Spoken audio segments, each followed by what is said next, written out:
France as the guest of honor or the partner for this 12th edition. We have a very large delegation that will participate actively to all debates throughout the forum, and I'm very happy to be here. I was also very happy to celebrate with my German and Polish counterpart within the Weimar Triangle what happened in Moldova, which is a victory for the Moldovan people that confirms its sovereign aspiration to democracy, freedom, and Europe.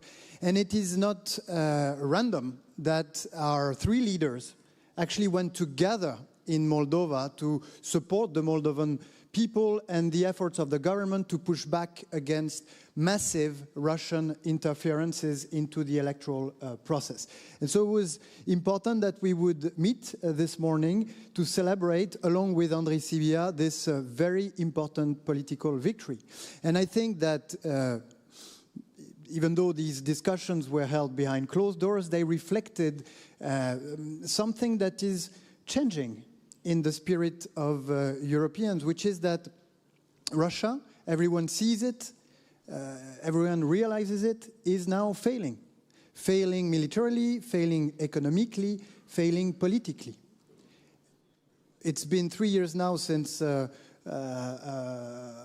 Russia hasn't made any progress on the front line, and its economy, its civil economy, is now collapsing due to the resources that Putin is putting into the war efforts, due to the effectiveness of the Ukrainian armed forces at destroying some of the logistic nodes and energy capacity of Russia, and due to the sanctions that we have applied and that we're about to apply once again in coordination with the Trump administration.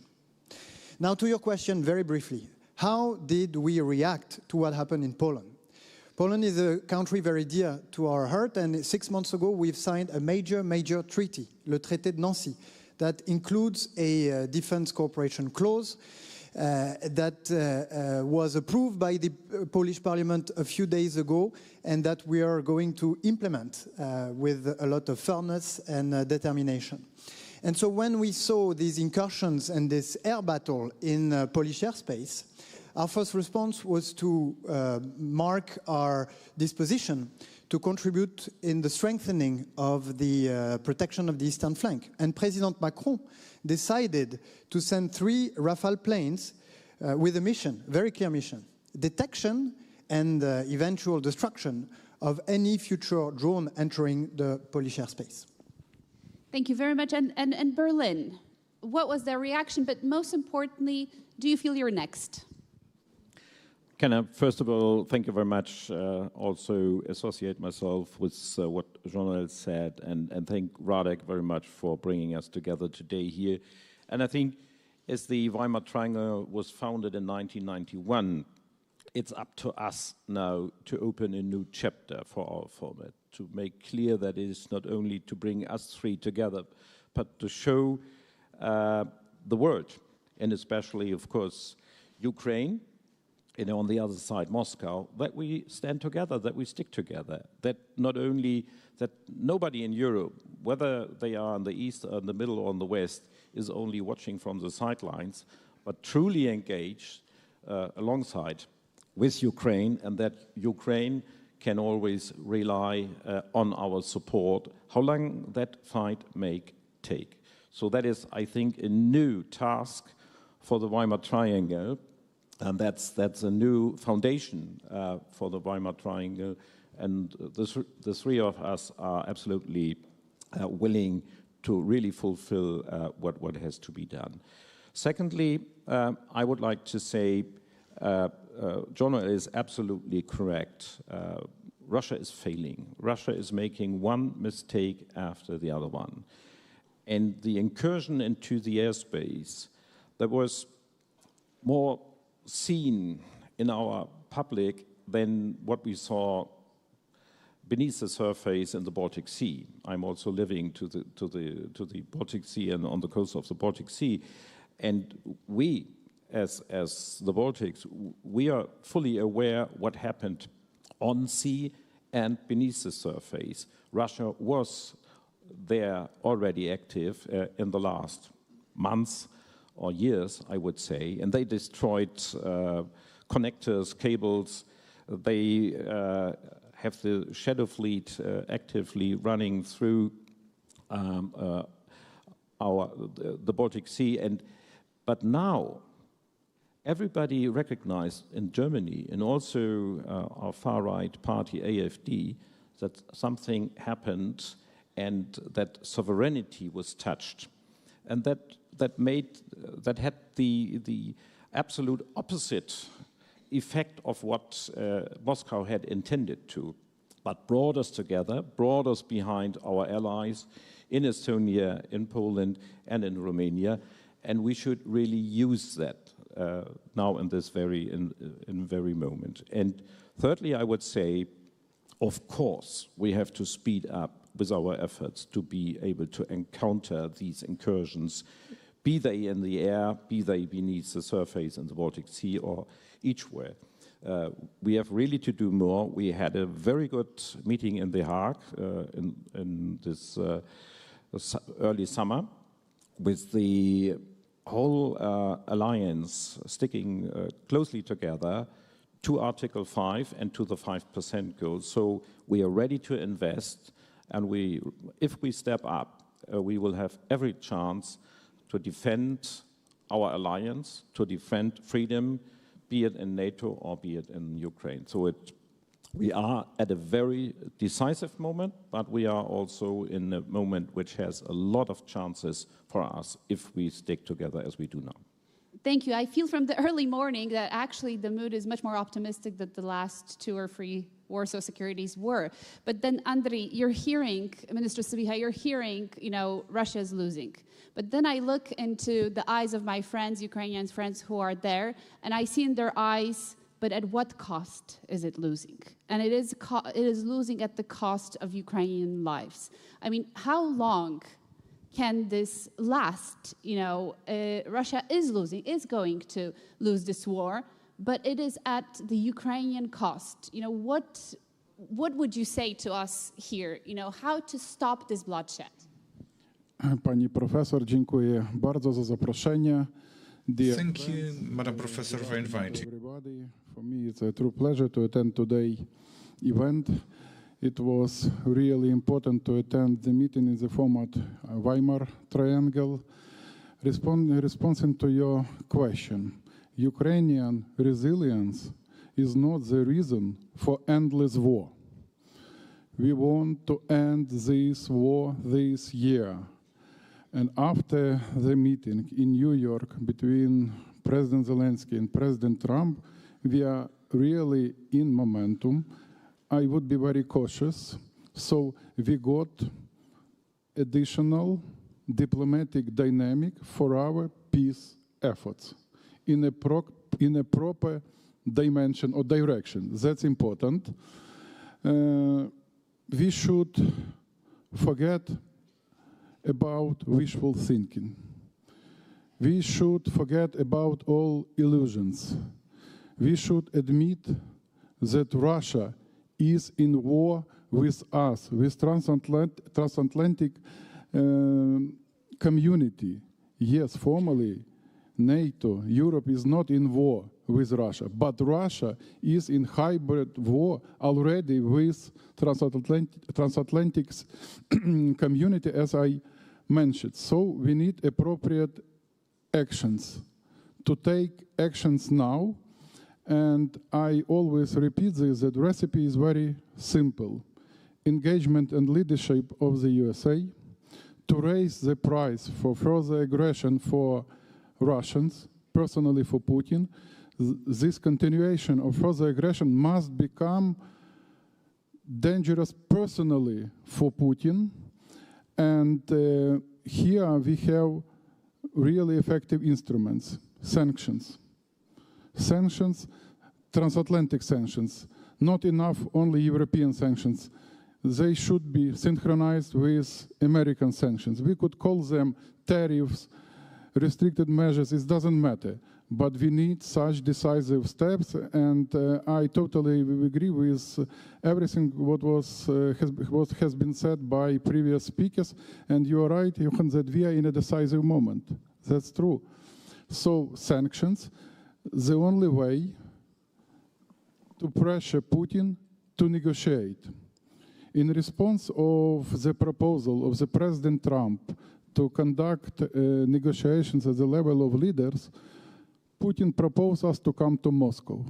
That's not acceptable and not serious. Yes, we are ready for this meeting, and we are ready to discuss all sensitive issues. But the outcome of this meeting should be ceasefire. Once again, ceasefire, tangible result of this meeting. And during our stay in New York, President Zelensky discussed this issue also with President Trump. It was really good conversation. Here I would like to give more maybe positive signals that we are on a right way. We are in a momentum to speed up our peace efforts. Probably after some events, recent events, Putin considered that he broken international isolations. That encouraged him to attack first time ever the building of our government, to violate airspace of the European countries. Yes, he is provoking. That's an element of hybrid war, and we experience this type of developments in Crimea. So we should expect further escalation and frozen assets.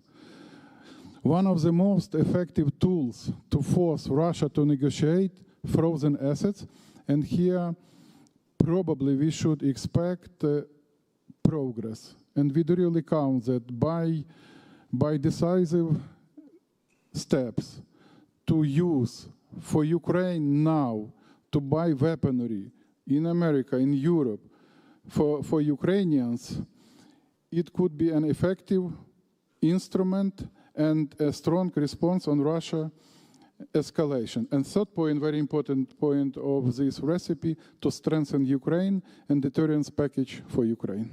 Excellent. Thank you very much, Minister Sybiha. You're saying that basically we should expect more provocations to come. The title of this panel is Increasing the Stakes, Should Europe Be Feared? And you, Minister Sikorski, in the United Nations, told the Russian delegation, you have been warned. How have we warned them, and are we now feared? Well, we want them to stop this escalation of the hybrid war in the form of breaching our airspace. I think we should also now be careful with our ships and aircraft near Russian borders, because we don't want confrontations. But really, the moment was dramatic, but I restated the right of every sovereign nation to protect its territory. Let me give you an example. When I was defense minister, and this was not that long after 9/11, we passed a law, like many countries, on the procedures for shooting down a hijacked airliner. So as defense minister, I had to carry special codes that would identify me as me, so that if something comes across the Polish border, we try to, intercept it by our fighters, but ultimately we would not permit it to hit Warsaw. And then you have to take the decision to have it shot down. And it's the same with air forces. There are procedures, and ask the Air Force for details. But you intercept, which is to say you level with it. You show them weapons. You ask them to turn back. Even before that, we have direct lines even with unfriendly countries. Our air forces can communicate, and usually we know when something is even approaching our airspace. But if they don't obey and they go further and further, then of course you do what you have to do. Imagine Cuban MiGs over Florida flying over Mar-a-Lago, and you have a good picture of what... Have you suggested to Donald Trump this idea? Of what would... Well, I'm sure what he would do. Thank you very much. Ladies and gentlemen, this is my last round of questions, actually, because I am hoping to engage the audience. So if you have some questions, do prepare them. There will be mics on the sides of the room, and I'll take free and maybe four if time permits. But Minister Barrot, two quick questions. On the one side, France has taken the lead on the coalition of the willing. You were, before actually the return of Donald Trump to the White House, you were the first to say we should be there in Ukraine, boots on the ground in case of a ceasefire, to actually monitor this ceasefire, but maybe to help Ukraine in many other ways on the ground training. Where is the coalition of the willing now? And are you hopeful that this is actually something that raises the stakes, that makes Europe be feared by Russia? Well, the answer is, it is ready. The coalition of the willing is one of the most important pieces of work in terms of security for Europe of the past decades. Perhaps since the NATO got together 76 years ago. Why? Because faced with a security question, security issue at a continental scale, roughly 30 countries from Europe mostly, but also North America and Asia, got together to provide an ad hoc military planification to provide security guarantees and deter any further aggression. So this has huge value for Ukraine, but this has huge value way beyond. This means that even when NATO cannot provide a solution to a security question, alongside NATO, in cooperation with NATO, we stand ready to take our own security in charge. And I think this is something that many around the world have noticed and heard. And if I zoom out a little bit more, try to think how we would have reacted 5 or 10 years ago if one had said, let's step up our military spending to 3.5 plus 1.5 to get to 5% of our GDP. Let's build a military planification to provide security guarantees in Ukraine to deter any further aggression. Let the European Commission embed in its budget massive amounts to provide support to a neighboring country that is being invaded and to develop capabilities able to fill the gaps, the security gaps that we have. I think no one here at the Warsaw Security Forum would have believed it. So yes, Europe must be feared because Europe is building the capacity to handle these threats and to respond with solid security solutions to the rising challenges, with a lot of resolve, with a lot of unity, and with a lot of readiness. Thank you very much. Minister Wadephul, moving across the Atlantic, the United States, that's what I want to ask you about. The United States has been, of course, a huge contributor to European security since the end of the Second World War, no doubt about that. But also the partnership between Berlin and Washington was, a stellar example of what the Allies can do together.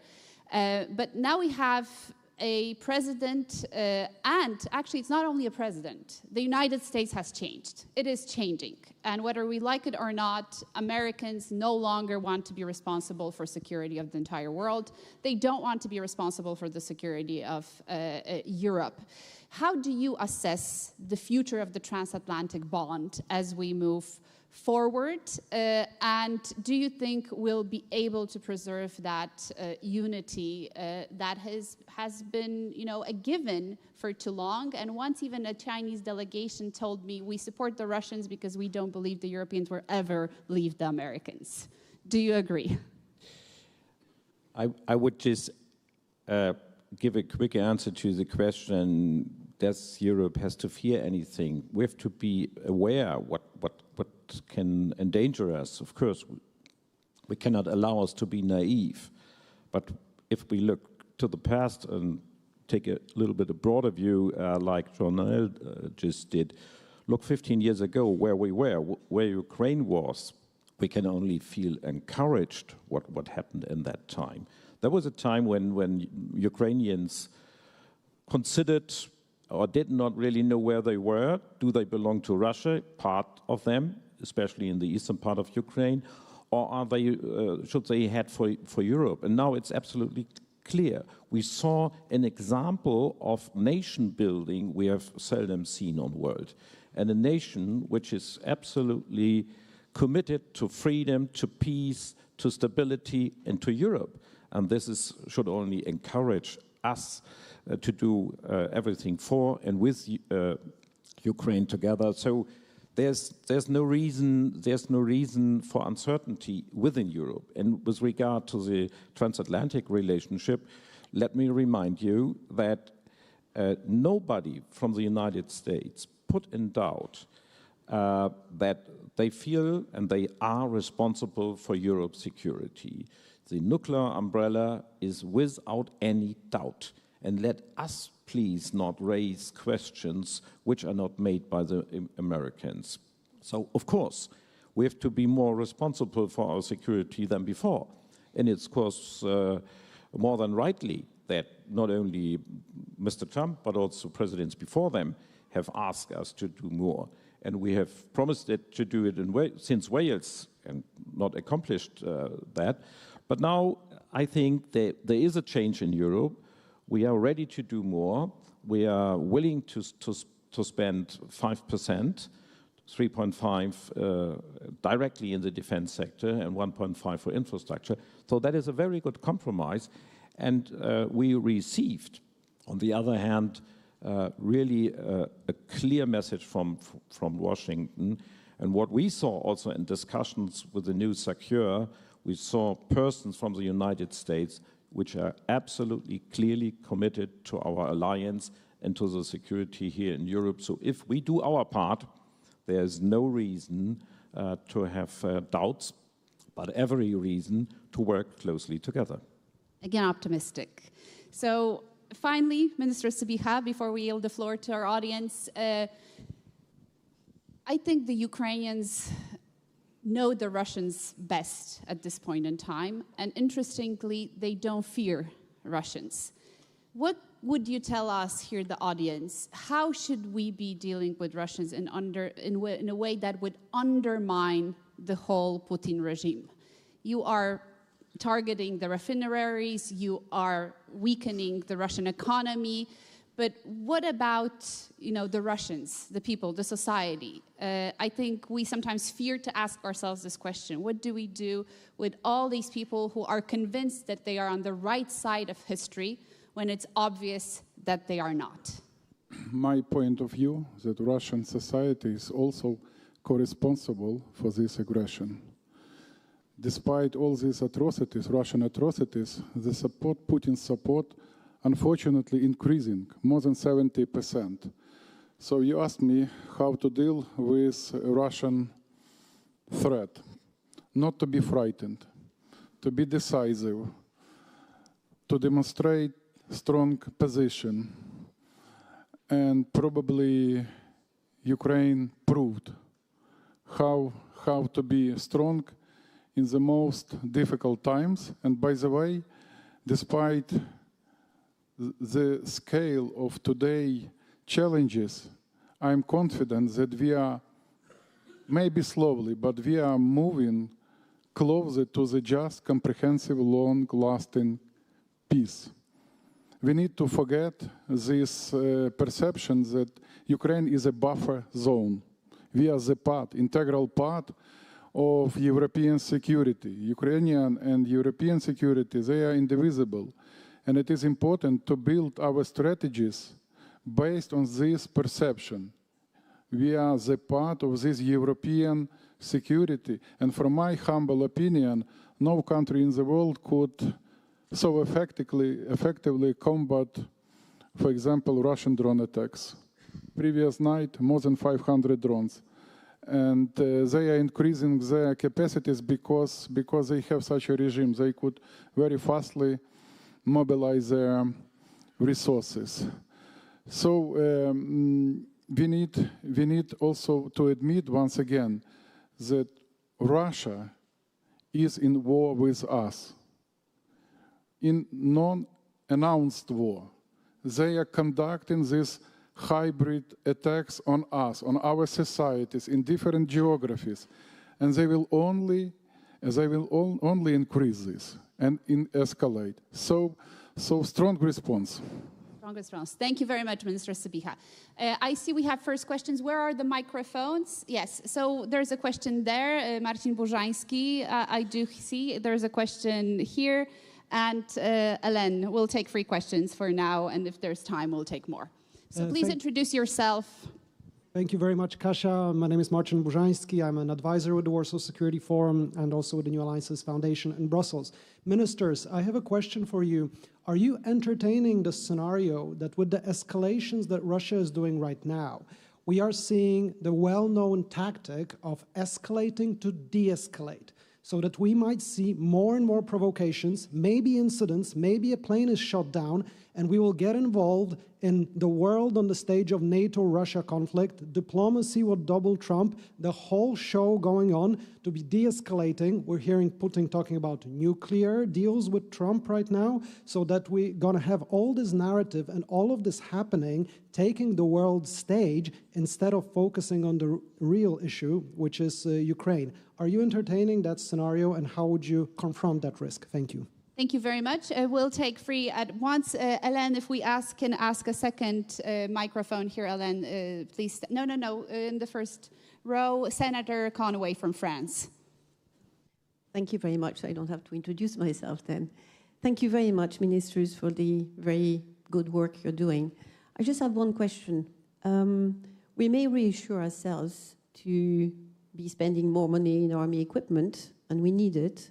However, our countries can be undermined from within, and I think they are, with very hard campaigns from Russia, disinformation, sabotage, and tomorrow our countries could be led by anti-European governments. So where does that leave us, and what part in your work is that taking place to actually defend the very core of what we are, which the Russians are also fighting today? Thank you. And in the second row, if we can ask the gentleman here for the mic. Can we ask, please stand up so they can see you, because otherwise, yeah, the mic is coming. Good afternoon, everyone. Hello, friends, because even if we don't know each other, I believe in this room we are all friends. So there is a question to you, all of you, 5 of you. There is a phrase that is perfectly well known, but I believe by you, Mr. Sikorski, from the field in Afghanistan. They were used to say, you, the West, you have the watches. We have the time. What do we have now? What does Russia have? And what does the Ukraine have? And why do you think so? It's for 4 of you. Thank you very much. So 3 questions. Do you believe this is escalation to de-escalate? A second question regarding the internal challenges that we face. And the third question, we talked about this earlier, that Russia seems to have much more time, or it feels it has much more time. Also, it doesn't have to fear elections every 4 years, changes inside of its government. So feel free to answer any of these questions. And I'll start from the end, Minister Wadephul. Well, I think with regard to the time questions, we have more time than Russia, of course. Russia has limited resources. Russia's economy is somewhere between the economy from Spain and Italy. So we are Spain plus Italy, plus Poland, plus France, plus Germany. So in the end of the day, if we put all that... Plus the UK, well, let's count them in. Yeah, I could add Denmark is my neighbor. So all that together, yeah, we just wanted to give examples. But we're always looking... of course, to the vastest, to the biggest country of the world, but it's not the most powerful country of the world. So if we stick together, and that's my experience coming from the West, we've seen what happened in the 80s. We also were strong with a clear, strong message.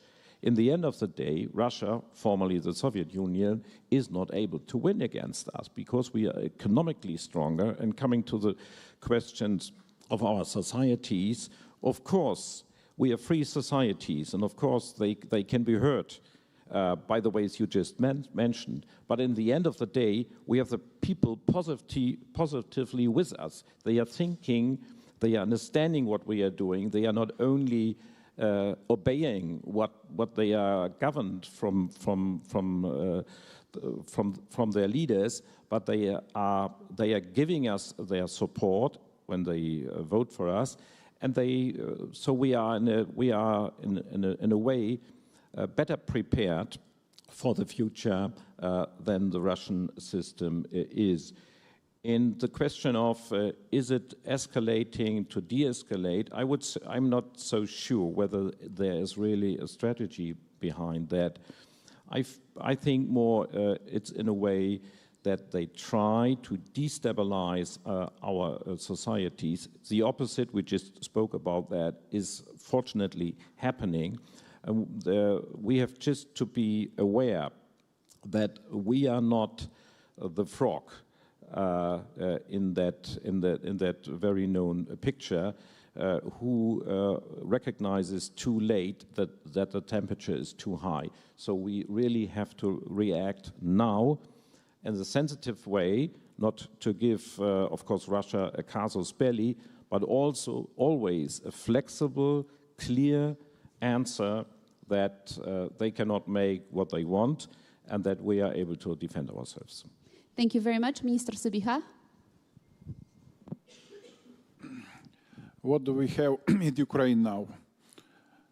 Actually, fourth year of this war, fourth year of this aggression. And Russia didn't achieve any strategic goal in Ukraine, and we must provide them with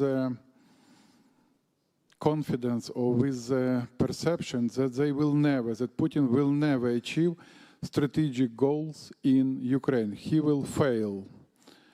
We have allies behind us.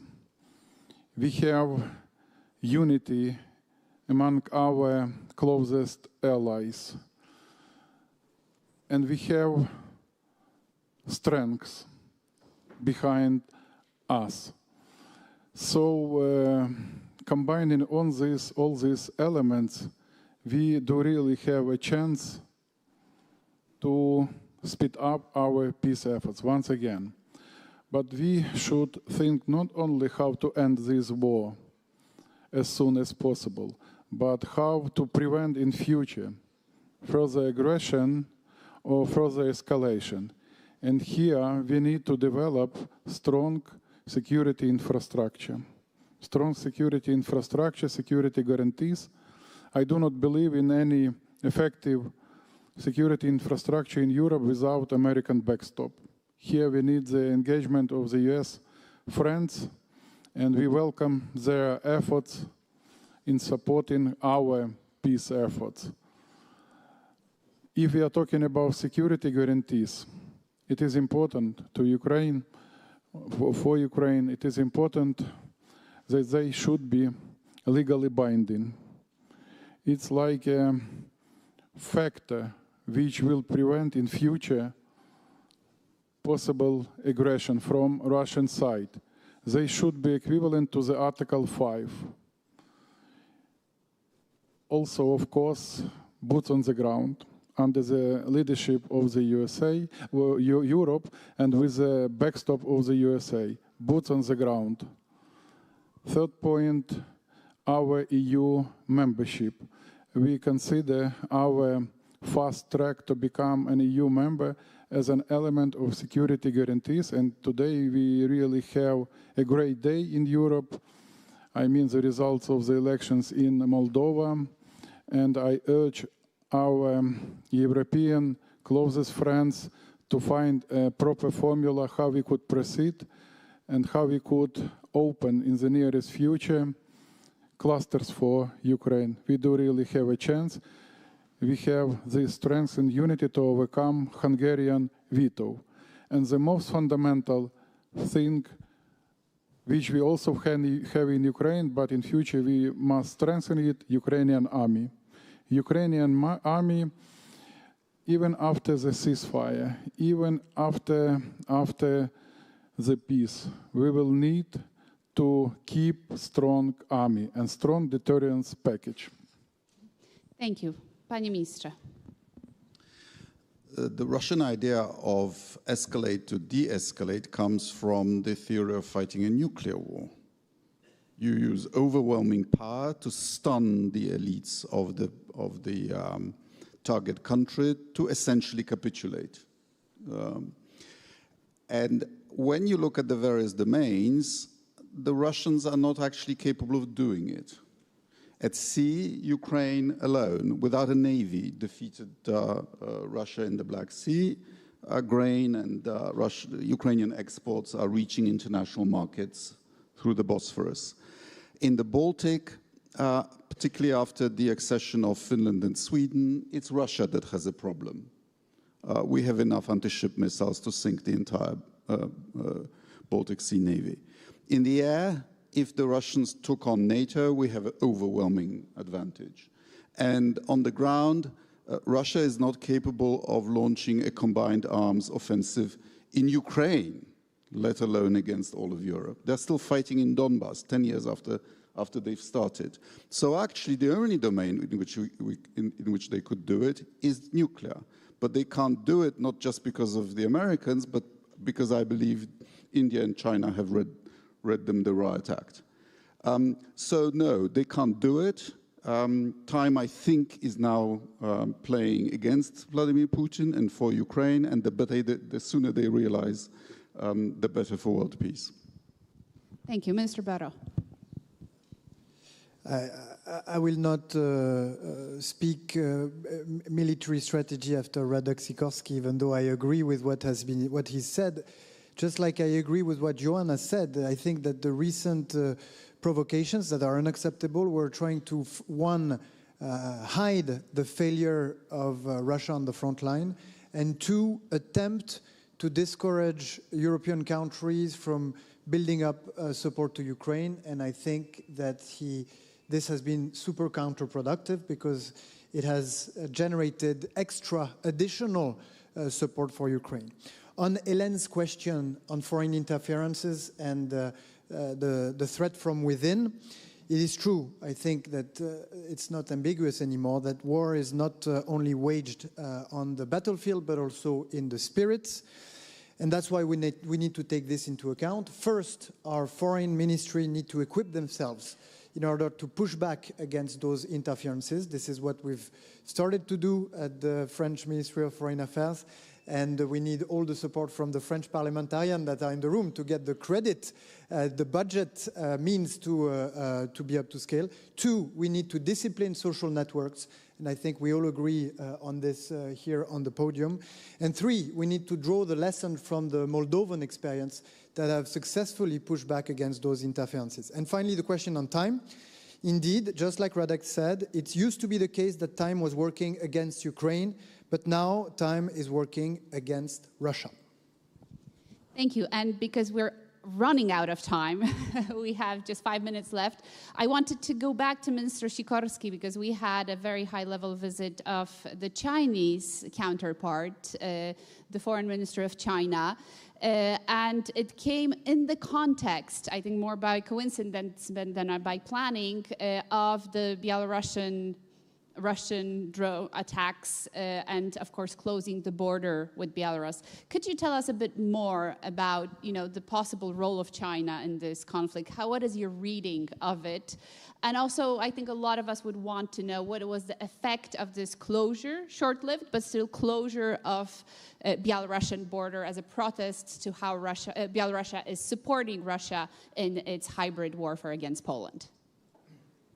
Well, I was very pleased to welcome my Chinese colleague, and the border is important both for Poland and for China because a small but important part of the trade between Europe and China, it's actually the fastest route to China, goes through our land port.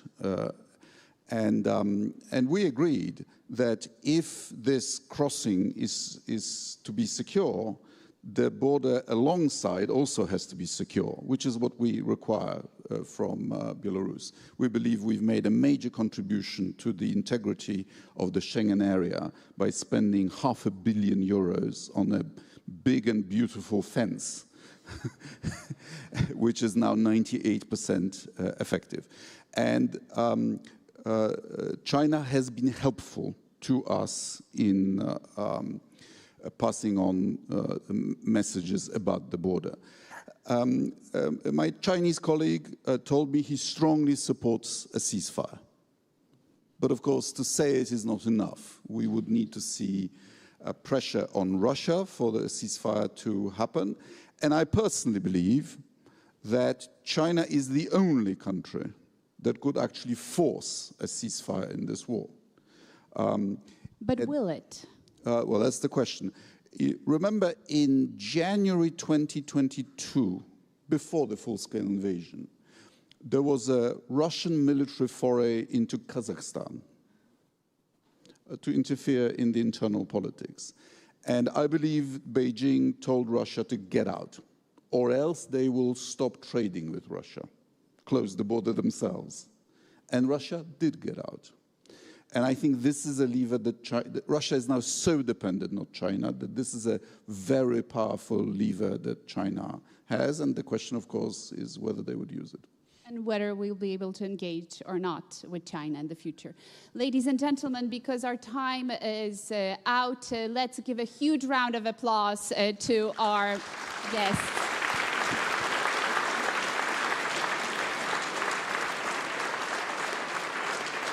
And let me thank once again Minister Barrot and France for partnering us. It was a great year. We did a lot of things together, not only here at the forum, but we did a number of different events where France was present and active, so we're very grateful. I also have to say that we have a representative of the next partner country present here with us, but I'm not going to say who it is. He will say it himself in a panel to come. So ladies and gentlemen, thank you very much, and have a great next panel. Thank you.